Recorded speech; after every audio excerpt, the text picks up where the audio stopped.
The first snow fell a week early, not a soft, playful flurry that dusted the roofs and melted by morning. This one hit like a warning, sharp, wet flakes that turned to a crust of ice before sundown, crackling beneath boots and numbing fingers before anyone had time to brace for winter. By dawn, 3 chickens in the Merritt boys' coop had frozen to death, and a mule at the Casey farm collapsed in the field with ice clogging its nostrils. Folks said it would pass, just a hiccup of autumn, maybe some trick of the altitude. But the widow didn't think so. She watched the wind shift and smelled something in it, a weight, a hush, and she didn't wait to be convinced. The neighbors called her crazy before the storm even got serious.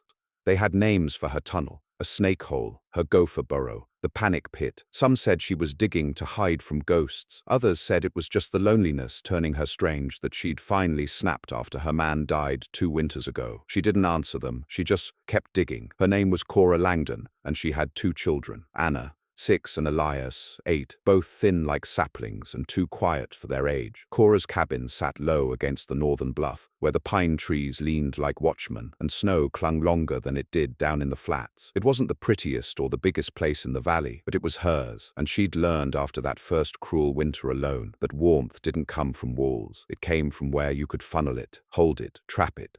So when the frost set early and the wind turned bitter, Cora didn't waste her time chopping more firewood. She tunneled. She'd started in spring, barely more than a crawl space dug into the slope behind the cabin, hidden under a rock shelf. But when August brought hail and September brought black frost on the pumpkins, she doubled her efforts. Her neighbors, meanwhile, were still painting porches and patching roofs, pretending they had time. Cora knew better. She carved her tunnel not straight but serpentine, long and low, wide enough to crawl with elbows and knees if needed, but mostly meant to walk in a crouch. At first it ran just beneath the cabin, then curved sharply to a deeper pocket dug into the hillside, where she built a second fire pit with scavenged stone and a buried chimney that vented through the bluff's side.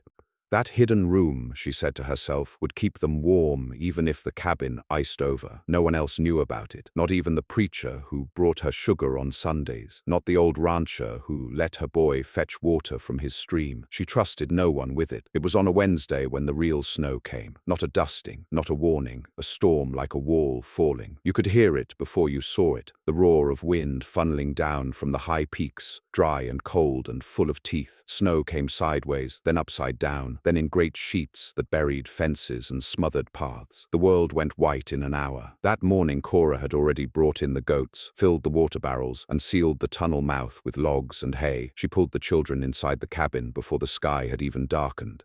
They sat huddled in the small kitchen as the windows rattled like angry fists were pounding from the outside. Cora fed them cornbread and onion stew and spoke softly to keep their voices from shaking. But it was too early. She knew it was too early for a storm like that. And that meant it wasn't just a storm, it was the start of something worse. By the 3rd day, the valley was gone, not in the way of fire or flood. It had simply disappeared, buried beneath 6, then 10, then 15 feet of snow. Entire sheds vanished. Trees looked like stumps. Even the smoke from chimneys rose only a few inches before freezing in the air, curling sideways like claws. Cora's cabin roof groaned under the weight, the beams creaking every hour like someone sighing above them. The tunnel held.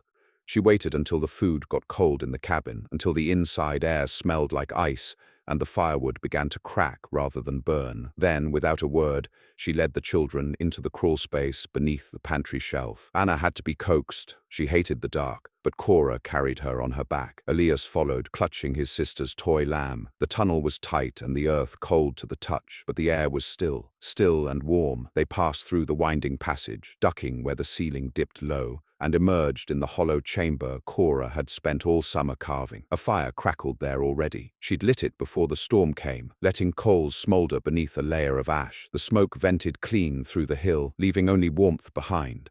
She'd built stone benches and stacked canned goods in shelves along the walls. There were blankets, lanterns, a clay jar of honey, everything she needed, but no one else knew. Outside, the storm raged for 5 more days. The wind never let up. The town hall roof caved in. The Miller barn burned when their chimney sparked into dry hay. A child froze walking from one cabin to another. The preacher's horse vanished in the snow, and his sled was found overturned beside a frozen creek. One by one the chimneys went dark, and on the 7th night they started knocking. First came the rancher, Old McHenry, stumbling through hip-deep snow with frost in his beard and blood on his knuckles from clawing through drifts. Then the Dodd sisters, each dragging a child wrapped in a flour sack, their boots long since lost. More came by the hour, following faint trails, hoping to find the widow's place because they'd heard she was strange, and strange things sometimes lived. Cora didn't answer at first. She kept her children close, listening to the muffled voices above as desperate fists thudded against the cabin walls. She knew what opening the door meant. Warmth, once shared, drained fast. But so did guilt. And when Elias asked if the girl crying outside was Anna's age, Cora sighed. She rose, crawled through the tunnel, lifted the trapdoor into the kitchen, and let the first family inside. Within a day, the tunnel was full, not just with footsteps, but with life. Children sleeping in corners, mothers spooning broth to shivering hands, men kneeling to thank her in silence. The cabin became a ghost, sealed to the blizzard. It was the tunnel that mattered now, the only warm artery left in the whole valley. They never mocked her again, but the snow hadn't stopped, and the drifts had begun to shift, dangerously. And deep beneath the mountain, a different threat had started to press against the walls. Cora didn't sleep for 3 nights. There was always another knock, another pair of eyes at the frost-etched window, another half-dead man or sobbing girl clutching a snow-blackened bundle. The storm didn't care about the hour, and neither did the desperate. By the time the wind eased for the first time, just a little, just enough to make silence strange again, Cora counted 16 people in her tunnel room, not including herself or the children. Some had nearly died getting there. The Slater boy's fingers were purple to the nail bed, and his uncle's left boot had been lost somewhere near the orchard ruins. A widow from down the southern trail had carried her crippled father on her back, leaving behind all their belongings when the roof of their dugout caved in. One couple from the far western ridge had survived under their dining table for 5 days, burning furniture to stay alive until the smoke nearly killed them too. They brought nothing, no firewood, no food, just shivering limbs and wordless thanks. Cora rationed without saying so. She cut the canned pears into fifths instead of quarters, split cornmeal into thinner, wetter mush, poured tea through the same leaves 3 times before changing the pot. Most folks were too stunned to notice, or too ashamed. A few offered to help, chop snow-packed wood from the far shed, dig out the chimney, but Cora refused. She couldn't spare any of them to risk going out, not yet, not while the snow above still cracked and shifted like a living thing. The tunnel held, but it wasn't infinite. It was warm, yes, blessedly so, but narrow. Once meant for 3, it now held nearly 20. They slept side by side, knees tucked into other people's backs, breathing each other's air. The floor sweated with heat some nights. Steam beaded the walls, but it was still better than death. Cora moved through them like a ghost, never still, never letting herself rest. She pressed a palm to each forehead before dawn, stirred the ashes, checked the chimney's drawer with a wet feather, whispered instructions to the oldest children, how to sit by the vent, when to rotate the fire rocks, and always listened for collapse, for any shift above. For the moment the snow would betray her tunnel and swallow them all. The storm was not like any before. This was not a blizzard that simply dumped snow and left. This one lingered. It circled. Days passed without sky. Then came another wall of white, this one heavier than the last, falling from a grey nothingness that held no sun, no moon. Then came the cold, far colder than the first week. Wood cracked open in the wind. The very breath froze in mid-air, curling and snapping like glass. That was when the children started coughing. Not just Anna, but the preacher's boy, and the little Harper girl, and eventually 3 more. It was a dry cough, shallow and constant, like lungs that had forgotten how to pull air properly. Cora made syrup from boiled pine needles, and what little honey she had left, it helped a little. But she knew illness was only just beginning to walk among them, and worse, it was watching. They tried to keep spirits up. Someone found a deck of cards. One of the young men began telling stories by lantern light. A girl started singing old hymns in the early hours before dawn. They tried to make it feel like a strange sleepover, like something temporary. But Cora watched their eyes. She saw what they didn't say, and she felt the weight of it settle on her like another layer of snow. Then came the collapse. It was the 12th night. She remembered it because she'd finally let herself sit back against the dirt wall of the tunnel chamber. Elias asleep beside her, Anna curled against her lap. A few folks were still talking, but most had dozed. The fire burned low but steady, and then the sound came, not like thunder, more like the whole mountain sighing, a long, low groan, a deep shift, and then the tunnel shuddered. Cora was up before anyone screamed. She shoved Elias toward the far end, then dragged Anna by the wrist. Screams rang out behind her. She turned just in time to see the midsection of the tunnel ripple. Yes, ripple, like something from underneath had pushed up hard. The ceiling cracked. A beam snapped. Dirt rained down. A boy, Jared, maybe 14, was trapped. Cora moved without thinking, crawled fast over knees and shoulders, shoving through the stunned bodies in her way. She reached him as the ceiling sagged more, then collapsed in a roar of powdered earth and frozen clay. A few others grabbed at her legs, held her, as she dragged Jared free. He wasn't breathing. For 10 seconds, no one made a sound. Then someone sobbed. Someone else whispered a prayer, and Cora started pounding his chest. She kept at it, again and again, counting aloud, not for Jared's sake, but for everyone else's. They needed to hear the rhythm, the sound of effort, the trying. After 30 seconds, he gasped. The whole chamber exhaled with him, but now they were split. The tunnel was half-caved. The back chamber, Cora's hidden fire pit, the place with the best vent and most space, was unreachable for the moment. She barked orders like a soldier. Move the wounded, bring the food forward, conserve fuel, get ready to dig when the snow settled, and people obeyed. They had no other choice. That night, no one slept, and by morning, the snow shifted again. It moaned. Cora listened with her hand pressed to the tunnel wall. The sound wasn't just above, it was within, layers compacting, sinking.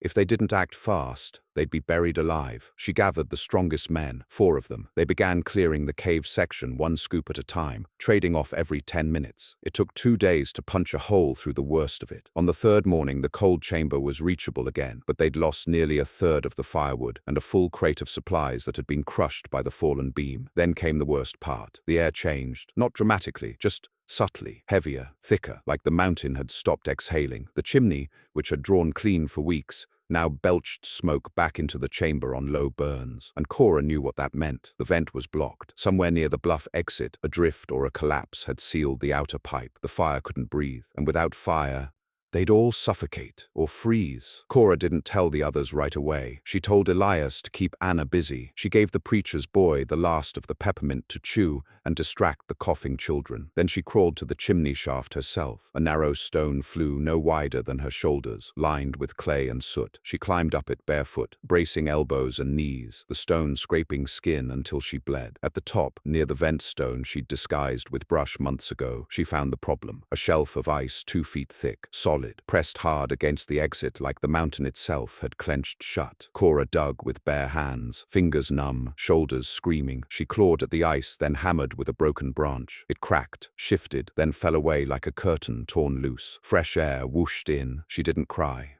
She didn't allow it. She climbed down, washed her arms, rewrapped her hands, then sat quietly by the fire, letting the blood return to her skin while the chimney smoked clean again. No one saw her cry. But that night, Anna sat beside her and whispered, "Mama, the tunnel saved them all, didn't it?" Cora nodded, even though she knew the tunnel had done more than that. It hadn't just saved them, it had bound them, because now they were all one thing, one breath, one silence, one shared warmth. And if the tunnel failed, none of them had anywhere left to go. But the storm wasn't done, not yet. On the 15th day, someone tried to leave. His name was Claude Fisk, a trapper by trade, or at least he claimed to be, though no one could quite recall seeing him with a catch since late October. He'd come staggering in on the 7th day, face wind-burned black, boots held together with twine, teeth chattering so hard he couldn't speak for an hour. Cora had fed him like she did the rest, no questions, but Claude was not a man made for stillness, and the tunnel, warm as it was, began to weigh on him. He started pacing the main chamber at night, eyes darting at the walls, muttered to himself, said things like, "We can't just sit here, this isn't how men survive, and they'll start dying in their sleep, you'll see." Cora watched. She didn't scold him, didn't tell him to hush, but she didn't take her eyes off him either. And so when he rose before dawn on the 15th day, wrapped himself in a blanket and took a lantern toward the trapdoor that led back to the cabin, she was already there. "You step outside," she said quietly. "You'll bring it back with you," Claude scoffed. "What, the storm? It's gone. Hasn't snowed in 2 days. It's still out there," she said. "It doesn't need to fall to kill." He looked past her, toward the hatch, toward whatever false hope had been gathering in his chest since the wind eased. "I'm just going to the outhouse," he said. "There is no outhouse anymore," Cora answered, her voice like cold iron. "You go out, You stay out. For a long time, Claude didn't move. The lantern hissed between them, tiny flame dancing against the soot-dark walls. Others stirred behind her, the sound of blankets shifting, boots scraping floor. Then Claude backed away. But something had changed, and Cora felt it, not just in him, but in the others. The restlessness, the waiting, the sense that now that the wind had eased, maybe this was over.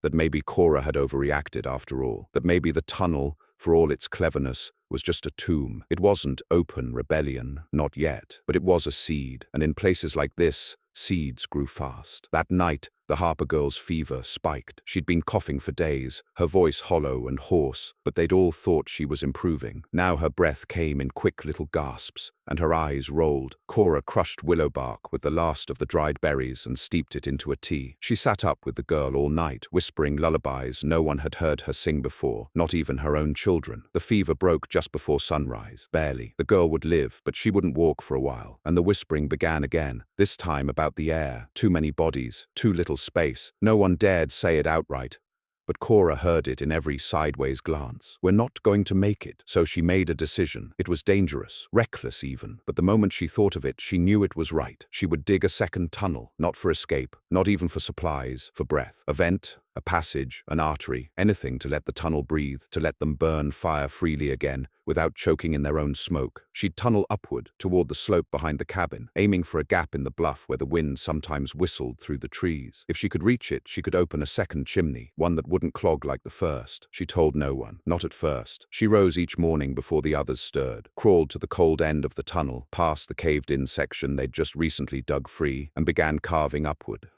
Her fingers bled again, her arms burned. The soil was packed tighter here, icy and root-choked, but she worked, inch by inch. On the second day, Elias caught her at it. He didn't say anything, just crouched nearby, eyes wide. Then wordlessly, he picked up a stone and began helping. Cora opened her mouth to tell him to go back, but she didn't. Soon Anna joined, then 2 more children, then the preacher's boy. By the 4th day, a handful of adults came too. No one asked what it was for. They knew. They tunneled in silence, each swing of the pick or scoop of the hand, saying what none dared speak aloud. We don't trust that this is over. We don't believe we're safe yet. And Cora, in her quiet way, loved them for it. Then came the stranger. It was near dusk, the sky outside, hidden behind 30 feet of crusted snow. Cora was tending to the fire when she heard it. Not a knock, not exactly. More like dragging, heavy, labored, like someone pulling themselves across ice. She tensed. The others noticed. Then came the voice, faint, rasping. "Help!" It didn't come from the cabin trapdoor. It came from the tunnel's first entrance, the original hidden hatch at the bluff's base, the one she'd covered with brush and snow weeks ago. Someone was there. Cora moved fast. She crawled through the original passage, now narrow and half-frozen, toward the mouth she hadn't opened since the storm began. She scraped aside the hay bale, then the logs, then the iced-over canvas. The face she found was nearly blue. A man, young, or once young, beard matted with frost, eyes barely open. He'd tied a scarf around his mouth, but it had frozen solid. His gloves were missing, and his hands were raw meat. On his back was a bundle, a baby, still breathing. Cora pulled them both inside. The baby was warmer than he was, swaddled in wool and tucked against the man's chest. The man had used his own body as a shield. They fed him broth, sat him near the vent, cut away the frostbitten parts as gently as they could. He said little at first. Then, late that night, with cracked lips and a whisper, he told them his name was Thomas Hale, and he'd come from the next valley over. That stopped everyone cold. No one had even considered that other communities might be suffering, that the snow reached that far, that people elsewhere were dying or surviving, just like them. Cora listened quietly. Thomas told them he'd buried his wife on the 3rd day. His baby was all he had left. He'd heard rumor, vague, desperate rumors, about a tunnel, a widow, a place where the fires still burned. "How did you find us?" Cora asked. "I followed the smoke," he said. Cora's breath caught. They hadn't seen any smoke above in days. The chimney had been venting too shallow, too thick. But he had seen it, which meant others might see it too. She almost ordered the chimney sealed, almost, but she didn't. They needed air, they needed fire, and they needed hope, even if it came crawling on bleeding hands. More arrived over the next 3 days, a mother and 2 sons, their sled buried under a collapsed tree, a girl of 12 carrying her baby brother, a hunter from the high ridge, face burned black from snow glare, dragging a sack of dried meat like a dead weight. Each told the same tale. Cabins lost, animals frozen, no food, no wood. And each had heard whispers of a widow A tunnel, a warmth still burning. The tunnel became more than shelter. It became legend. They came because they had nothing else. They stayed because the cold behind them was worse than the hunger within. By the time the second chimney broke through, finally venting clean into the open air, Cora had stopped counting how many they held. 30, 35, children and elders, and every type between, pressed together in a womb of dirt and stone and stubbornness. But with the crowd came friction. Claude began muttering again. "They'll eat us out of wood," he said one night. "We'll freeze before March." Others began to listen. Whispers turned to murmurs. Someone accused someone else of hoarding sugar. Someone else refused to take their turn at the fire watch. Tension slithered between people like steam off the rocks. Quiet but constant. Cora watched, waited. Then one night she stood in the center of the chamber. "Anyone who doesn't want to be here," she said, "can leave by sunrise. No one will stop you, but you leave the way you came, alone, and you don't come back." Silence. Only the fire cracked. Then Elias stood, walked to his mother, took her hand. Others followed. Claude did not leave, but he stopped muttering. They'd become more than survivors. They'd become a unit. A tribe born of fire and snow, bound not by blood, but by breath and dirt and shared quiet. The tunnel had done that. The tunnel, which they'd all once laughed at, called foolish, strange, had become their spine. But storms don't end when the wind stops. And in the silence that followed, something else was beginning to stir in the mountain above. Not snow, not wind, something worse. They heard it first as a thud, not loud, not urgent, just one dull thud overhead, like a heavy footfall muffled by snow. Then silence again. It came near midnight on the 20th day. Most of the tunnel's inhabitants were asleep or trying to be. A few were tending the coals, watching their breath swirl in the dim light. Cora was awake, always awake, pressing her ear to the dirt wall, as she had done every night since the snow first sealed them in. The second thud came an hour later, heavier, and then came the vibration. It wasn't sharp. It didn't shake them off their beds, but it was enough to make a cup rattle, to make the children sit up, to make every adult hold their breath and listen with wide eyes.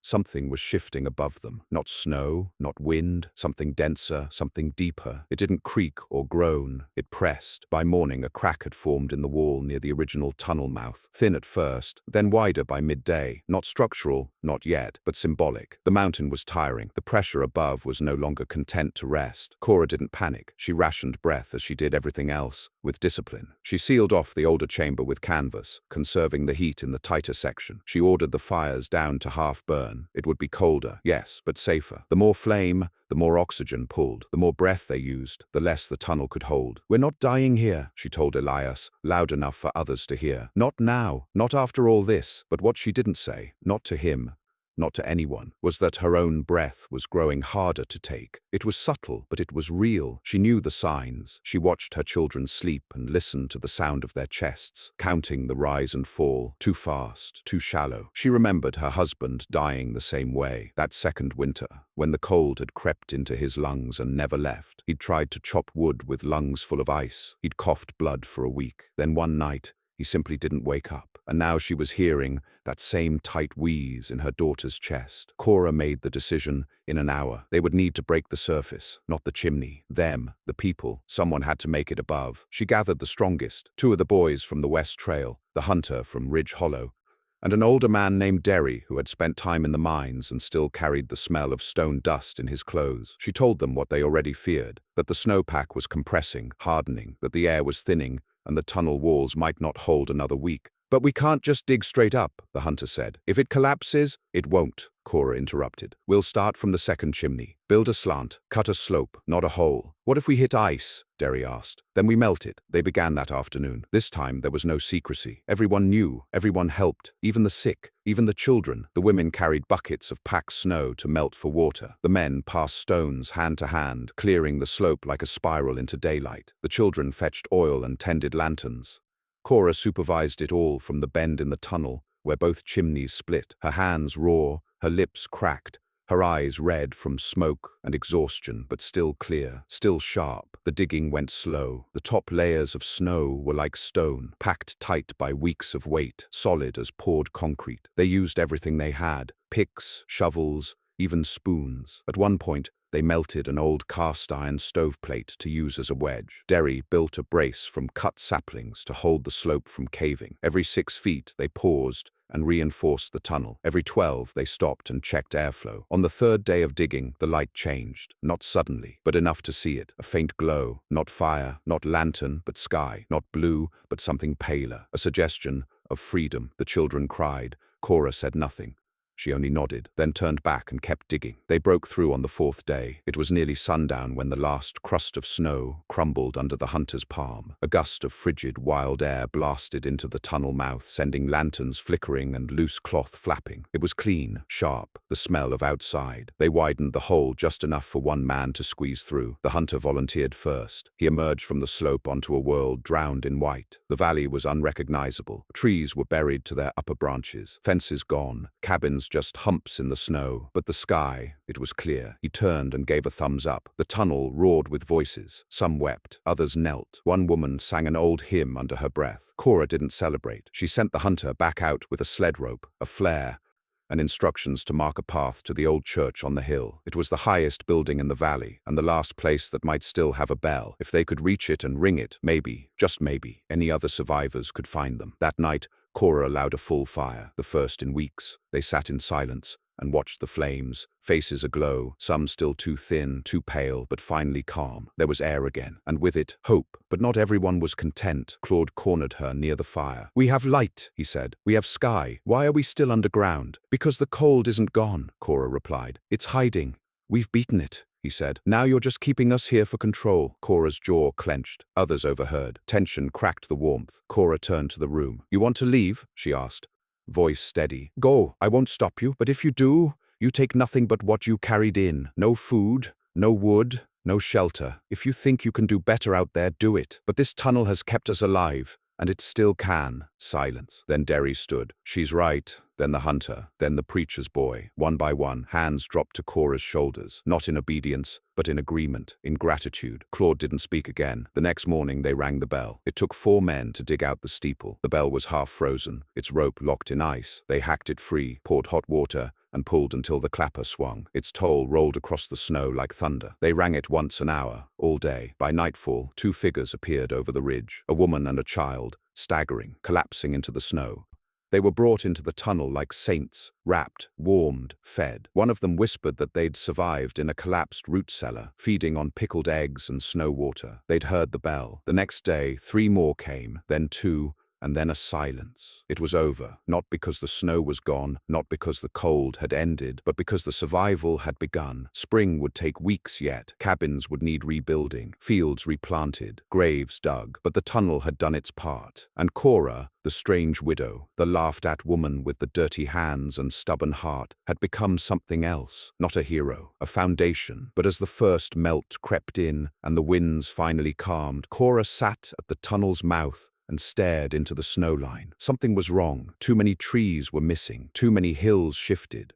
The mountain had changed, and it wasn't finished. Cora had never trusted silence. It was a lesson the plains had taught her young. Animals went quiet before lightning. Snow paused before collapse. A still wind meant it was changing direction. And now, as she stood at the mouth of the tunnel and stared at a white, motionless valley beneath a flawless sky, she knew that silence wasn't peace. It was the sound of the land waiting. The storm had buried them, but what the thaw would bring might bury them again. In the past 4 days since they broke to the surface, the tunnel had changed from a sanctuary to a crossroads. People came and went. Some began hiking short paths by rope to nearby cabins, hoping to find forgotten supplies or see if fences had held.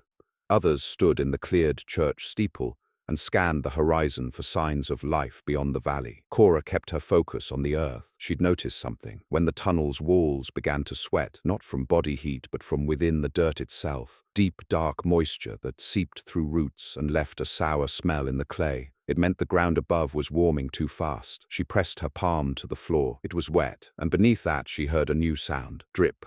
Soft, steady, water moving where it shouldn't. It wasn't melting, not yet. The snow was too thick. This was something else, subterranean. She followed it. Through the lower corridor, down toward the old second fire chamber, the one she'd long since sealed to conserve heat when the population had grown. When she unlatched the canvas flap and stepped inside, The air hit her like rot, wet, heavy, and wrong. A puddle had formed near the eastern corner, no more than 2 feet wide, but deep, too deep. She dropped a pebble in. It didn't clink, it plopped, and the ripple that followed moved the stone floor slightly. She stared. The tunnel was sinking. She called for Derry. The miner came running, still covered in ash from tending the smoke vent. She showed him the chamber. He crouched beside the puddle, sniffed the air, then pressed his palm to the stone. His lips thinned. "This isn't snowmelt," he said. "I know. Permafrost cracked underneath," he muttered. "Could be a cave or an aquifer. Either way, it's coming up. How long?" He shook his head. "Could be days, could be hours. If the ground softens below before the snow melts above,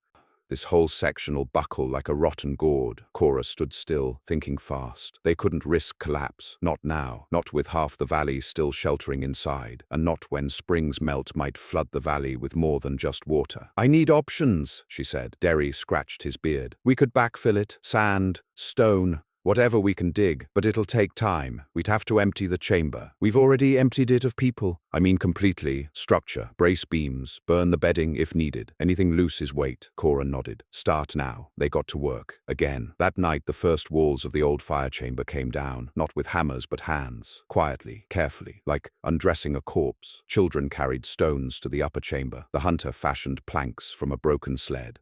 The preacher's boy tore canvas to make water wicks. Every hand did something, even clawed. The tunnel moved like a body in labor, groaning, stretching, bracing itself against something massive about to be born. Cora didn't sleep. She patrolled every section, measured airflow, counted heads. Some had left already, hiked to neighbors' cabins to dig out livestock or retrieve old stores. But most stayed. No one asked her if they should. They just stayed. The next morning, the puddle had grown by 2 feet, and the floor had dipped half an inch. It was happening faster than they feared. By midday, Derry's team had a brace in place, a crude triangular truss made of logs, wedged deep into the rear wall and packed with gravel and snow. It would not hold forever, but it would buy time. Then came the message. A boy arrived at a run, thin, panting, eyes wide. He'd come from the far west ridge, said he'd made it over the ice shelf because the snow had slid back a bit near the creek, and he brought word. "The dam's broken." Cora stared. "What dam?" "The old beaver dam," he said, wheezing. "Up near Miller's Hollow. Been building for 10 years, they said. You couldn't even see the water behind it anymore. But the melt broke it. Whole valley's got a lake running through it now. How fast is it coming? I saw trees go down. Real slow at first, then fast. Water, melt, pressure. The tunnel wasn't just at risk of collapse now.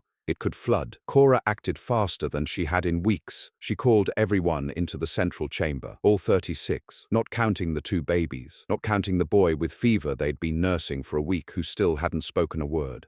They gathered in the half-light as she stood before them, arms bare, hair matted with ash and clay. "We built this tunnel because we had to," she said. "We dug it to survive, and we did. But now the ground is shifting. The thaw is coming faster than any of us imagined. And if we stay down here, we may drown before we freeze." No one spoke. "We don't have hours. We have minutes. We're not abandoning what we built. We're rising through it." She pointed to the sloped shaft they'd dug to the surface. "Pack what you can carry, nothing more. We move in pairs. We go to the church first, then to higher ground. No one stays behind. No one gets left." Even Claude nodded. And so they moved, up the slope, into the blinding sky. The first full sky in nearly a month. Cora stood at the top of the tunnel, helping each person up. Some limped, some cried.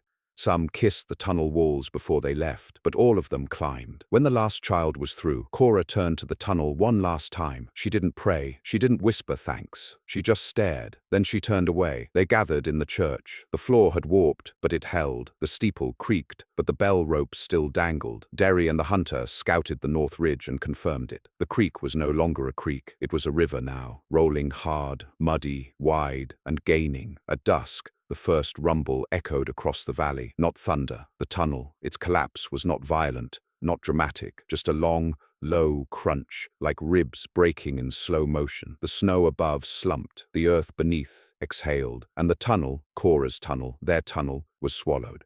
They stood at the steeple and watched the earth shift. The fire chamber vanished first, then the brace beam cracked, then the vent chimney folded into itself. The rest followed like a sigh. Cora didn't flinch. Elias stood beside her, silent. Anna tugged at her hand. "Is it gone, Mama?" "No," Cora whispered. "It's under us, like roots. It gave us everything." "Will we build another?" Cora looked at the valley. the water racing in, the cabins sinking, the sun slowly bleeding orange over the peaks. "Yes," she said, "but not there, never there again." They didn't cheer, they didn't cry, they watched as the mountain reshaped itself, as the tunnel that once held a valley's last breath gave up its own, and as Cora Langdon, the widow who once dug through stone for warmth, stepped off the ridge with her people, not followers, not guests, survivors, and walked toward whatever came next. The silence didn't return, but something else did. The wind, and in it the faintest whisper of a storm still waiting. The ridge road was gone. It hadn't washed away entirely, but it might as well have. What once had been a narrow, reliable track curling upward past the church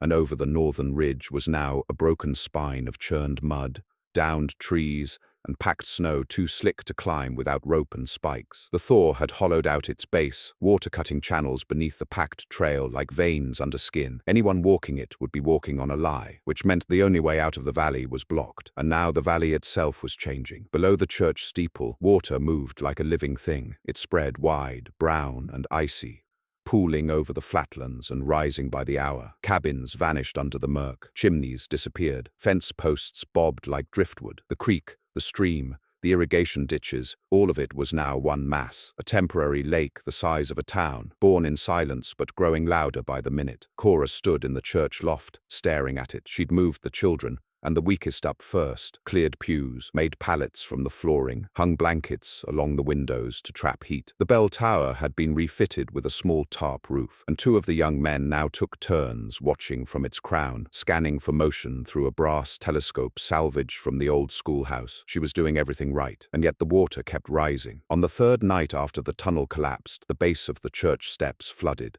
It started with a slick shine, a silver thread. Then came the seep, slow but determined. The earth around the stone foundation turned to sponge. By dawn, water lapped against the lowest pews. They moved the fire higher, built it on stones near the altar. No one asked where they would go next. No one dared. But Cora knew they would have to build something, not just for warmth, for movement. The church was dry for now, but it was surrounded. The idea of waiting weeks for melt to recede was foolish. Food was already low, firewood lower. They had no horses, no sleds, no boats, so Cora did what she always did. She started planning. The boy they'd rescued weeks ago, the silent one with the fever, spoke for the first time on the fourth morning. "Will it float?" That's all he said. He was staring at the two long pews Cora had stripped and laid side by side on blocks. She looked over from where she was hammering a plank across their ends and nodded once. "It has to." He didn't speak again for hours, but he stayed beside her. Others joined. Derry returned with cedar slats from the sawmill ruins. The preacher's boy melted sap to use as caulking. The Ridge Hollow hunter retrieved the doors from two cabins submerged up to their windows. Slowly a raft took shape, clumsy, heavy, more barge than boat, but wide enough for 10 and strong enough to hold 3 times that if it needed to. They didn't call it a raft. They didn't call it anything. But when Claude approached on the 5th day, wet to his waist and trembling with cold, and said, "We can't wait another night," everyone looked to Cora. She didn't blink. "We leave in 2 hours," she said. She assigned everyone a task. Children were paired with adults. Each group was given rope, blankets, and a strip of food rations, packed in oiled cloth. Water was collected in every remaining canteen. The sick were laid at the center of the raft. The strongest would walk alongside, guiding it through the shallows until it floated freely. No one refused. No one argued. They all knew what the water meant now. By late morning, the first corner of the church roof began to leak. Cora gave the order. They lifted the raft with ropes and shoulders, carried it through the back doors, and slid it into the rising flood, like a coffin lowered into a grave. It creaked, groaned, then settled, and floated. The children boarded first, then the sick, then the others, 24 souls. 4 pushed from the sides with stripped sapling poles. Cora stood at the back, holding the tiller, a broken table leg bound to a paddleboard. They pushed off in silence. Only the sound of water around them, only the slow churn of effort, only the waiting valley. The raft moved south. The sun was bright but cold, flickering across the water like a broken promise. The valley, once filled with the voices of livestock, the crack of axes, the clatter of wagons, now moaned with the sound of ice shifting. They passed rooftops, fences, a drowned scarecrow. Once, a half-submerged wagon wheel bobbed into view and clinked against the raft before drifting off. Cora didn't speak unless she had to. Her eyes never stopped scanning. Midday passed. The sun arced, shadows stretched. Around the bend, The hills narrowed, the valley tightening into a low ravine. The water rushed faster here, and the raft picked up speed. The poles could no longer slow it. They were now passengers of the melt. One boy slipped, almost fell in. Derry grabbed him by the collar. They kept going, toward the southern pass. Then came the noise, low, far off, a kind of roar that wasn't wind. Cora narrowed her eyes. "Hold!" she called. "Paddle right!" They tried, but the current had them. Then the bend opened, and they saw it, a break in the valley floor, a chasm where the water dropped. Not a waterfall, not quite, but a steep, sudden slope, enough to flip a raft, enough to kill. Cora didn't hesitate. "Everyone down!" She lashed the tiller to the left post. Derry grabbed the forward rope. The preacher's boy clutched 2 children to the deck. The raft dipped, then plummeted. It struck the slope with a crash, skidded over rocks, spun. Someone screamed. A log cracked. Then stillness. The raft steadied. They were alive, soaked, bruised, but floating again. One plank was missing. A corner sagged, but they were alive. They drifted for another hour before the water widened again, slowed, became shallow enough to see grass beneath. Then came the sound they hadn't heard in weeks. Birdsong, a single ragged chirp. Then another. Then trees, dry trees, green on the edges. The valley opened, and the water thinned. They came ashore in a patch of reeds, pulled the raft to land, collapsed. The sun touched the ridge behind them, and Cora, still standing, stared back the way they'd come, toward a place that once laughed at her tunnel, a place she would never see again. But one that lived inside them all now, not as a shelter, as a lesson, and the wind behind her whispered again, like it remembered, like it waited, like it respected her now. The shore where they landed was quiet, too quiet. No rustling brush, no barking dogs, no distant holler from another camp, just the shuffle of boots through soaked grass, and the distant groan of ice cracking in the woods. The silence here wasn't the suffocating kind they'd come to know underground. It was emptier, cleaner, and somehow lonelier. It didn't feel like survival, it felt like after. They'd landed in a sloping basin along the south edge of the range, somewhere beyond the known map of the valley, a pocket of ground where the thaw had been gentler. Pines still stood. The grass, though bent, showed green underneath. There were stones, not loose and shattered like those in the flood channel, but solid boulders, flat-topped and dry. It was a place to breathe. Cora took inventory as soon as the raft scraped shore. One child had a twisted ankle, swollen but not broken. One man had a deep gash on his hip from the corner of a splintered plank. Their supplies were sodden, but some tins were still sealed. The firestones had survived, wrapped in wool and wax. A miracle. But Cora didn't believe in miracles. She believed in preparing for what came next. They hauled the wounded onto the driest patch of grass and pitched the blankets in a ring around the boulders, turning stones into windbreaks and a shallow dip in the center into their first fire pit. The sun had already dipped low behind the ridge. The night air came like a drawn blade, quiet, then biting.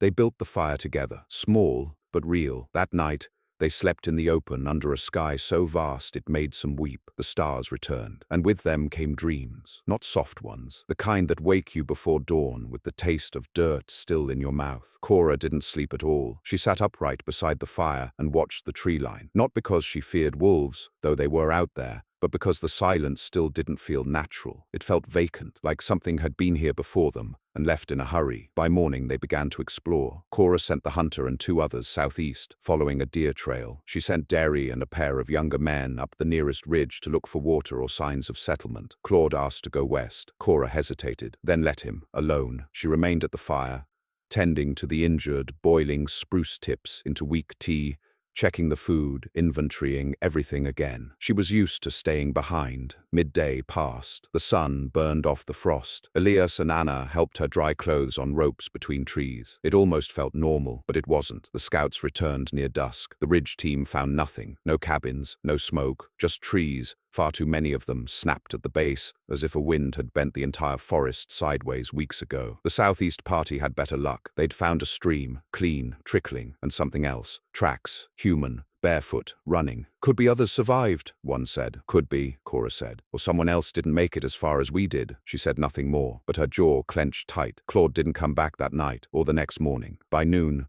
Cora took the hunter and the preacher's boy and went west. They found him before dusk. Not his body, just his coat, torn, hanging from a tree branch, too high for any man to reach unless he'd fallen. There was blood on it. No trail, no tracks, only churned leaves and claw marks on the bark. 4 deep gouges, parallel, running up the trunk. Cora stared for a long time. Cougar? The hunter asked. Cora shook her head. Too wide. Bear? Wrong shape. They said nothing else. They returned without him and didn't tell the others. That night they kept 2 fires burning, one in the circle, one 20 yards away, a decoy. Derry stood watch with a salvaged axe. Elias clutched a stick in his sleep. Cora didn't close her eyes once. The next day they moved. They couldn't stay in the clearing, too open, no walls, no water nearby. And now, something else out there. They headed east, following the stream. The raft had been stripped down, its logs used for stretchers and sleds. They pulled them in shifts. It took them 2 days to find the cabin, or what was left of it. Tucked in a notch between 2 ridges, hidden behind a curtain of old pine, they found a structure that had once been a ranger's post, maybe even a fur trapper's lodge. The stones still stood, the roof was gone, but there was a chimney, a real one. The fire was burning within an hour. They sealed the cracks with clay, cut pine boughs for bedding, hung tarps and quilted scraps over the beams to make a ceiling of sorts. For the first time in weeks, it smelled like shelter. They named it the Hold. Cora didn't sleep inside the first night. She sat outside again, watched the stream, thought of the tunnel. Not its fall, its life. It had lasted almost a month, held almost 40 people, been dug by hand, inch by inch, in a world of death. It had breathed. She looked up at the stars and felt something shift. Not fear, not mourning, responsibility. They stayed at the Hold for 8 days. In that time 5 more came, 3 on foot, 1 on a sled, 1 crawling. Each had heard something, seen the bell, followed the smoke. Cora didn't ask what they'd lost. She could see it on their faces. She welcomed them in, fed them, gave them warmth, then asked what they remembered of the roads beyond the valley. Most had no answers, but one old man remembered a path through the East Hills, a mail route long defunct, used by trappers and fools, but dry in the spring, high enough to avoid the thaw. Cora nodded, marked it in the dirt with a stick. They left the Hold on the 9th day, this time not because of water, because of movement. One morning the children found bones along the stream bed, not old, not bleached, half buried in the mud. A femur, snapped, a belt still attached. Cora didn't wait. They packed again, traveled quiet, moved like prey. By the 3rd night, they reached the pass, a crack between 2 shoulders of stone, thin, steep, filled with loose shale. They climbed anyway, the youngest tied to the strongest, the sick hauled in makeshift hammocks. Derry broke his wrist, never cried once. The wind on the ridge was thin and sharp, but the other side, it was green, not fully, not lush, but there, beneath the trees, mud, grass, a single, flickering campfire, and people, not many, 10, maybe 12, building something, their eyes wide when they saw the group. Weapons lowered, hands extended, not welcome, not yet, but understanding, recognition. Cora stepped forward last, mud to her knees, ash on her face, Anna beside her, Elias clutching rope. She didn't smile. She only asked one thing, got room to dig? And from the other side of the fire, a voice replied, always. The first thing Cora did was scout the dirt. The strangers, settlers from the next basin over, they said, had cleared a pocket of land between 2 creek forks and were in the early stages of building shelter. Not a town, not yet, just 3 rough cabins, 1 roofed, 1 bare-boned, 1 half-collapsed in a windstorm days prior. They'd cut a trail through the birch to the east, stacked stones for a smokehouse, and pitched canvas over a fire pit that crackled too low for warmth, but it was dry. That mattered more than anything. Cora didn't ask for a cabin, didn't ask for food, just a shovel and permission. And the settlers, weathered men and bone-tired women, who'd lost more than they spoke, gave her both. One simply nodded to a pile of tools near the pit and said, ground's softest on the western bluff. So Cora walked there, alone, found a place just above the stream bed where the sun struck the hillside at a slant. She dropped to her knees, pushed back the damp earth with her hands and listened. No echo, no frost, just dirt. Warm enough to dig, shallow enough to shape. She carved a curve first, a shallow hook like the top of a question mark. Then she laid a second line beneath it, not for shelter, for movement. A new tunnel, 1 for fire, 1 for breath. Elias joined her halfway through the day, didn't ask, just picked up a spade and mirrored her rhythm. He knew it by heart now. Anna came too, dragging sticks in a line behind her like she was writing a story across the mud. By sundown, they'd carved 8 feet, and that night, as Cora crouched beside the fire pit, not leading, not commanding, just present, one of the settlers sat beside her. You built the tunnel, he said, the one they all talk about. She didn't look up, just nodded. He shook his head slowly, not in disbelief, but something closer to awe. I thought it was made up, he said. Folks said a woman dug under her house and outlived 40 men. I figured it was preacher's talk. Cora brushed dirt from under her nails. It wasn't under my house, she said. It was the house. He laughed once, not loud. Then he reached into his coat, pulled out a rolled scrap of parchment, and unrolled it on the ground between them. A map. Crude, but wide. The mountains, the valleys, the passes, places Cora had never seen. "There's a place here," he said, pointing with a soot-blackened fingertip. "Other side of the pines. Old military camp from before the war, long since abandoned. Roofs caved in, walls too high to burn. But the stones are good." Cora studied the lines. "How's the earth?" she asked. He grinned. "Like bread in spring." They left 4 days later. Not fleeing this time. Going, moving with purpose. They didn't abandon the basin, not completely. 2 families stayed behind to help finish the cabins. But Cora took 16 others across the pines, over the far ridge, and into the shallow valley that cradled the ruins of the old military camp. It wasn't much. A ring of collapsed barracks, a stone watchtower leaning like a tired shoulder. One stable half filled with moss, but the walls were thick, the ground was firm, and it had one thing she needed, a slope, a hill just steep enough to build into. She laid the lines that afternoon, mapped the curve of the new tunnel against the rock wall, measured depth by footsteps, carved her initials at the base of a pine stump, not for pride, for memory, for lineage, because this time, the tunnel wasn't just hers, it was theirs. They dug for weeks, not because the work was hard, though it was, but because they knew what they were building. This wasn't a hole, this was a system, a design, airflow, vent angles, drain slopes. Cora taught the settlers how to chisel the inner walls to guide water downward, how to layer moss and clay to trap heat, how to stagger vents so smoke wouldn't collect in the lungs of sleeping children. They didn't question her, not once, not when she ordered fire pits offset, not when she rejected square chambers in favor of curves, not even when she demanded that the first finished chamber go not to her, but to a newborn, born in the pine grove 3 nights into the build. She was born into the tunnel, Cora said. She'll live because of it. They named the child Clara, not after the mother, after Cora. She didn't react, just kept digging. When the first snow returned, light and teasing, they were ready. Not all of them, not perfectly, but ready. The tunnel had 3 chambers now, one for sleep, one for fire, one sealed for food, dug deeper and lined with stone. There were 6 vents, 2 exits, a well shaft, not deep, but clean. No one laughed at it, not anymore. The settlers who joined came with awe in their eyes, not fear. Not doubt, respect. Cora didn't talk much, never had, but they listened when she did, and by the time the first true frost glazed the pine needles silver, more than 40 people had gathered in the new camp. She called it Hollow Post, named not for weakness, but for survival, because everything strong is hollow first. That's how it breathes. Word traveled. By winter's end, 2 more valley towns sent envoys to learn her designs. Some came offering gifts, seeds, nails, wire. Others brought nothing but questions. One man rode 2 days to ask how she built the second vent to stay dry during the flood surge. She showed him with ash, drawn in spirals across the dirt floor. "You don't fight the cold," she said. "You shape it. You give it room to pass." By spring, her designs were sketched in books, passed between hands, whispered between settlements like scripture. But she never left Hollow Post, not once. She stayed in the same bedchamber, the one dug into the deepest wall, where the stone was thickest, where no wind had touched since the day she carved it, where Anna and Elias now slept beside her, warm, full, dreaming. One day, a boy from the east reached Hollow Post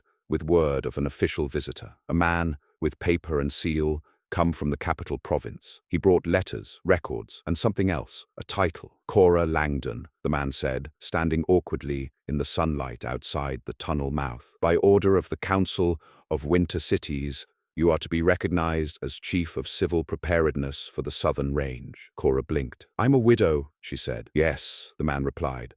"And you built what soldiers couldn't." He handed her the scroll. She took it, didn't open it, used it to steady the lid of a water barrel, and walked back into the tunnel. The snow returned late that year, but no one feared it, because they had warmth, they had breath, and they had each other. And deep beneath the earth, where the walls curved like a mother's arms, and the fire curled softly through carved stone, and the names of those they'd lost were etched into beams still warm from touch, the tunnel waited. Not hidden, not feared, but home. The storm they'd all expected never came, not in the way storms used to come. Wild, snapping, shrieking things that buried roofs and swallowed whole towns in a single night. No, this one came soft, soft like fog, soft like memory.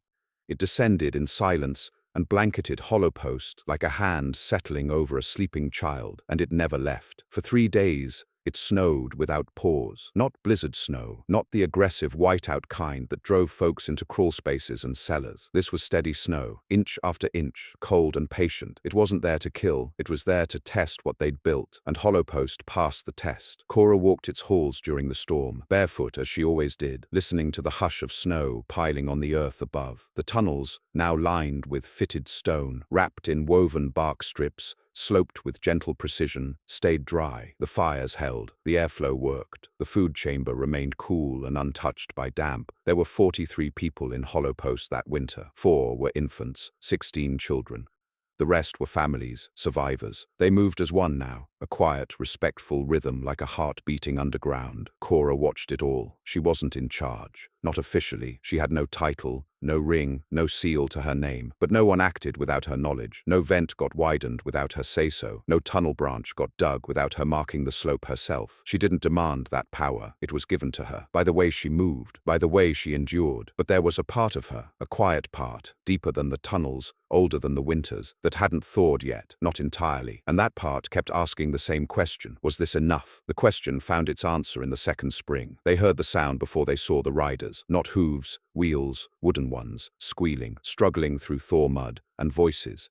Angry, pleading. Cora was in the upper vent chamber, sealing a leak with pine pitch when Elias scrambled up the slope, breathless. "Cart," he said, "with children." By the time she reached the ridge edge, they were already in view. 2 carts, one nearly overturned, 4 riders, 3 children, and behind them, smoke, real smoke, not chimney smoke, black, acrid, rising in unnatural swirls against the early blue sky. Cora narrowed her eyes. She knew that kind of smoke. She had seen it in her first valley, when the Dodd sisters' barn had caught fire and the wind turned north. That kind of smoke didn't rise. It rolled. It meant burning timber, burning homes. The newcomers stumbled into the clearing and nearly collapsed beside the stream. They were bone-thin, mud to their knees, eyes hollow.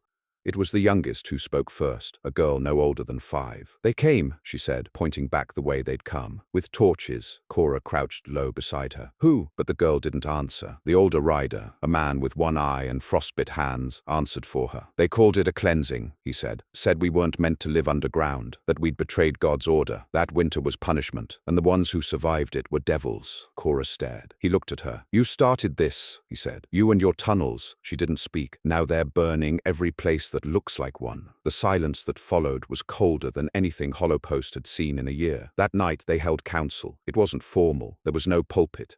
Just stones around the fire and the knowledge that everything might now change. "They're 2 valleys west," the man said. 3 settlements already gone. Women taken, men hanged, tunnels collapsed. "Did you see who led them?" Derry asked. "Priests," the man said, "or men dressed like them, carrying banners, riding mules." "Banners of what?" The man paused, then answered, "A cross, but upside down." No one breathed for a moment. Then the preacher's boy, now near grown, voice deeper, whispered, "They think we're cursed." "No," Cora said quietly. "They think we cheated death. And they hate us for it." They had a choice, run again or dig deeper. But this time Cora didn't offer the decision. She didn't take charge. She didn't carve the first line in the soil. She simply stood and waited, and one by one the others rose, not in fear, in conviction, because they weren't just survivors now. They were a people, forged by winter, hardened by flood, tempered by loss. They'd seen the world above, its cruelty, its fire, its lies, and they'd chosen the stone instead, the breath, the heat that didn't need flame. They chose to become the tunnel. Within days, Hollowpost changed, not in panic, in preparation. Vent shafts were doubled, tunnels widened, false walls built in key junctions. Every chamber had 2 exits. The lower firehold was mirrored with a second chamber to act as decoy. Fireless, quiet, ready to fool scouts. The original entrance was collapsed, deliberately. They dug a new one under the roots of a dead tree, camouflaged with snow and pine. Children were taught not just how to listen, but how to go silent, to breathe so shallow they left no frost on stone.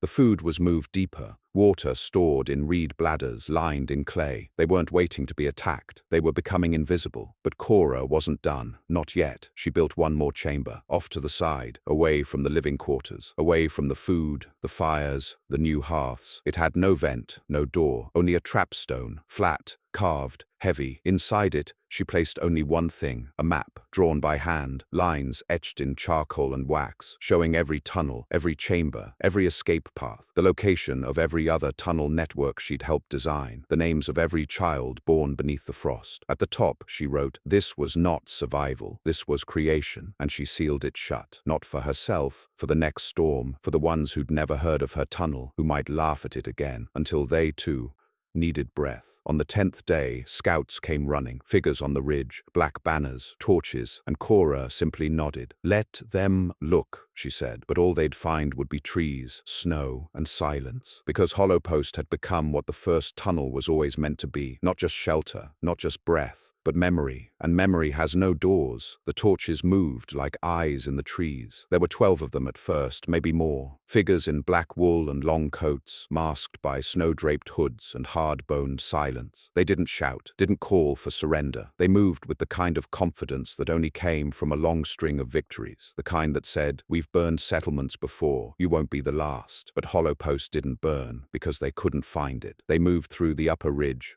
stepping carefully along the slope, inspecting pine trunks, kicking at snowdrifts, checking for footprints, but there were none. The residents of Hollow Post had left nothing behind. Not a trail, not a thread of wool, not a whisper of smoke. The scout team reached the ruins of the first tunnel and stopped. There was a scorch mark on one of the trees, a red smear, like dried clay, leading to nothing. They followed it in a slow circle for 10 minutes, before one man muttered a curse. Another lifted his torch high and shouted into the quiet, "You can't stay buried forever." His voice bounced off the rock, got no answer, so they set fire to the broken trees and rode back into the pines. The flames licked old bark and cracked pine cones, but the snow put them out by morning, and beneath the ridge, 3 chambers down, behind 2 dead-end passages and a drop chute hidden under a spring-fed clay pool, Cora listened. She listened for hours, not just for the men, for the world outside, and it said nothing. So she returned to her bed and slept for the first time in 2 nights, her hands still dusted with clay, her boots still wet, her eyes still open long after dreams had come. The snow began to retreat the following week, not all at once, not like the flood season, but in slow, wet exhales. The trees sagged less, the sunlight warmed the slope in streaks, the tunnels held warm and dry, and the youngest of Hollow Post's children began crawling along the vent paths again, not from fear this time, but from play. Their laughter echoed against the stone, and it didn't sound eerie anymore, it sounded like life.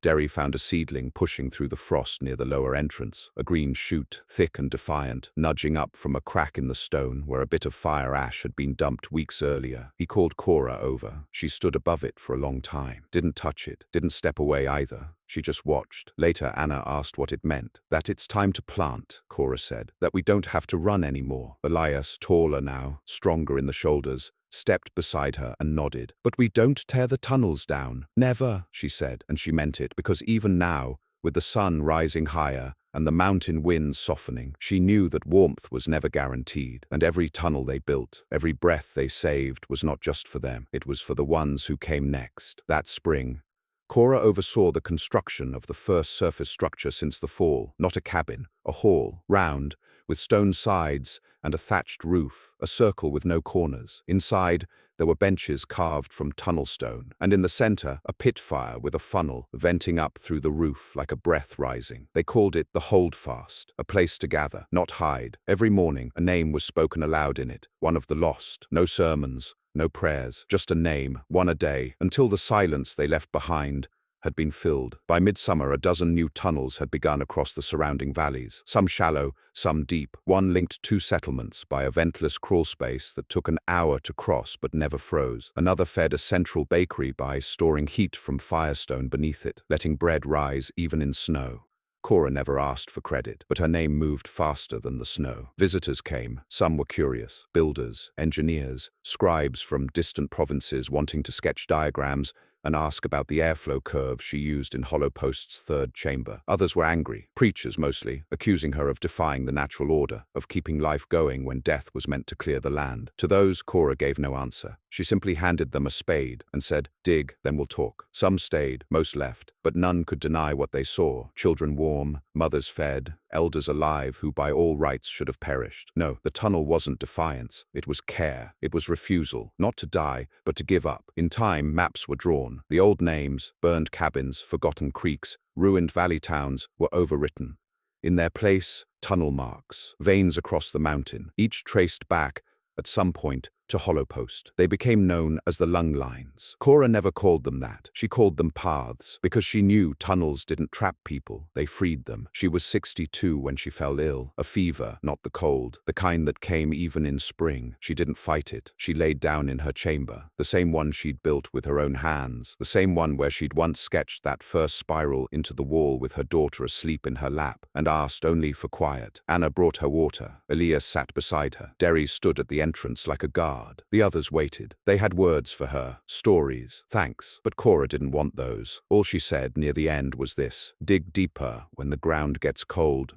When the air turns, dig, always dig, and then she was gone. They buried her inside, not in a grave, not under stone. They built a new chamber, deep, dry, sealed. She became part of the tunnel, part of the breath, part of the lesson. And above her chamber, carved in the stone by a dozen hands, were words not in her voice, but in theirs. She gave us the breath we did not know we had. And so, when new winters came, as they always did, the people did not build cabins first. They dug, they shaped stone. And when strangers laughed from their wagons, mocking the holes in the earth and calling them graves, they didn't answer, they didn't argue. They invited them in, because one day the storm would return. And once again, the tunnel would be there, waiting, like breath beneath the snow.